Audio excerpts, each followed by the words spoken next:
Assalamualaikum warahmatullahi wabarakatuh. Apa kabar teman-teman? Ketemu lagi hari ini bareng Nanang ya. Nah, hari ini kita akan ngomongin soal Hyper-V virtualization ya.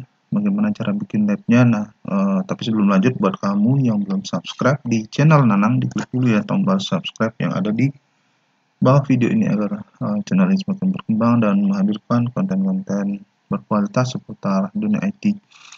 Nah, ngomongin soal Hyper-V ya, Hyper-V itu salah satu virtualisasi yang diandalkan oleh Microsoft ya untuk menyaingi dari VMware. Nah, uh, kita bisa bikin untuk lab di ya baik itu di rumah ataupun di kampus kamu ataupun di kantor misalkan ya untuk melakukan testing terhadap virtualization Hyper-V ini ya. Nah, di sini saya akan gambarkan di sini ada dua buah server ya, host physical ya. Nah, physical ini kamu bisa belilah. Nah, sekarang udah banyak yang jual hardware second gitu ya, dengan harga yang cukup terjangkau ya, bisa 7 sampai dengan 8 juta rupiah. Kamu udah dapat satu server yang cukup bagus gitu ya. Sebuah server second dengan harga 7 sampai 8 juta rupiah ya. Udah server branded istilahnya ya. Jadi kamu beli dua buah server yang untuk sistem high availability ya, untuk Hyper-V ini ya. Jadi kamu kira-kira yang menghabiskan antara 14 sampai dengan 16 juta rupiah untuk dua buah server ini gitu ya. Nanti dua buah server ini kamu akan install Windows Server dan kamu install Hyper-V virtualization di atasnya ya. Kemudian nanti kamu bisa membuat virtual machine ya yang bisa dijalankan di atas kedua host tersebut. Nah, kemudian untuk storage-nya ya, kamu bisa membeli sebuah NAS ya. NAS mungkin salah satu mereknya itu adalah Synology, yang lain juga banyak sih sebenarnya, Buffalo dan lain-lain ya. Kamu bisa dapatkan dengan harga 10 sampai dengan 20 juta rupiah ya. Jadi kalau di total kira-kira kamu mungkin butuh sekitar 25 sampai dengan 30 juta rupiah ya untuk 3 hardware ini. Nah, kemudian kita juga butuh switch ya. Nah, biasanya di di server ini, host ini, itu satu server itu ada 4 NIC gitu ya. 4 NIC. Nah, ini nanti kita pecah beberapa, ada yang koneksi untuk storage-nya, kemudian ada koneksi yang ke switch yang public, dan juga ada yang connect ke switch internal ya, yang menghubungkan antara host Hyper-V tersebut seperti itu ya. Dan nanti kita juga butuhkan beberapa VM yang terlain VM Active Directory, kemudian juga sistem center ya untuk mengelola kedua buah host ini secara terpusat seperti itu ya. Jadi kamu butuh nah, selain itu setelah Active Directory dan sistem center, nah kamu bisa membuat virtual machine atau virtual machine yang lain yang bisa berjalan di atas Hyper-V ini. Dan kedua host ini itu nanti kita cluster ya istilahnya, kita gabungkan ke dalam cluster, sehingga kalau misalkan satu host bermasalah, maka VM-nya itu akan pindah ke sebelahnya seperti itu. Dah semua storage daripada VM tersebut ya, data-data VM dan sebagainya itu disimpan di storage.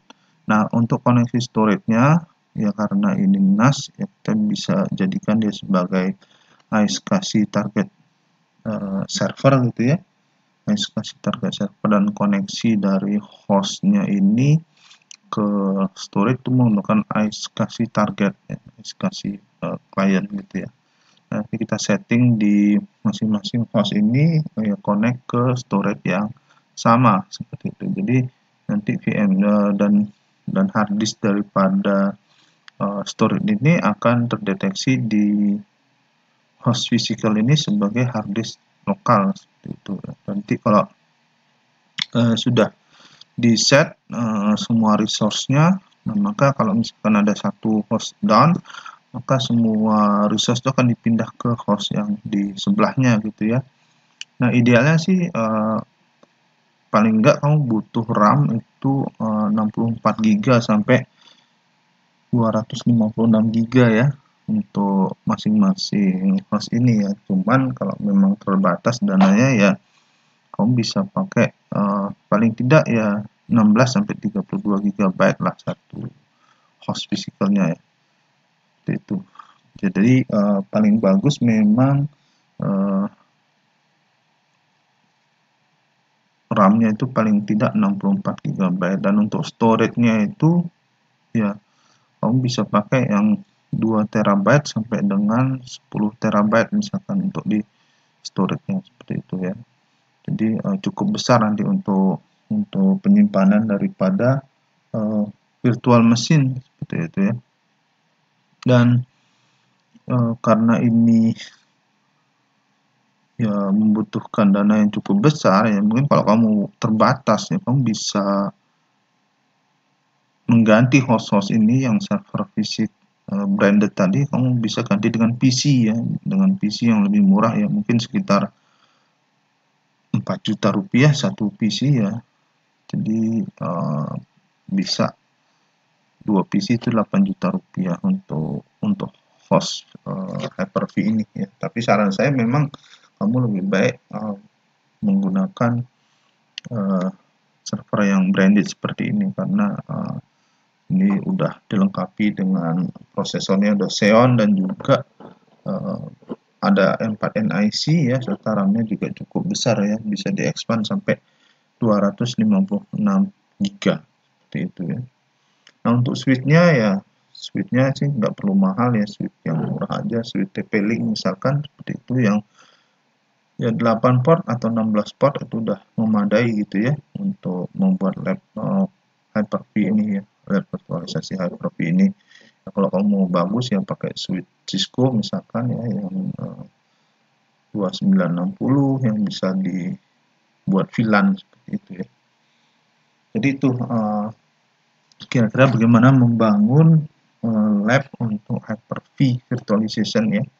Bisa kamu bangun di rumah untuk ngetes Hyper-V-nya dan sebagainya, atau di kampus kamu atau di kantor kamu misalkan untuk percobaan. Oke, mungkin itu dulu pertemuan kita hari ini membahas tentang lab virtualisasi Hyper-V ya. Buat kamu yang udah nonton video ini, kamu bisa kasih like, kemudian komentar kamu tentang video ini saya tunggu, dan bagikan video ini ke teman-teman kamu agar mereka belajar apa yang kamu tahu. Nah, kunjungi blog saya, linknya ada di bawah video ini juga, dan pasti ini buat kamu yang belum subscribe di channel Nanang ya, diklik dulu ya tombol subscribe-nya ya, gratis. Dan jangan lupa bunyikan belnya ya, jadi kalau ada video baru dari saya nanti langsung muncul notifikasinya di YouTube kamu. Oke, makasih, sampai jumpa kembali. Assalamualaikum warahmatullahi wabarakatuh.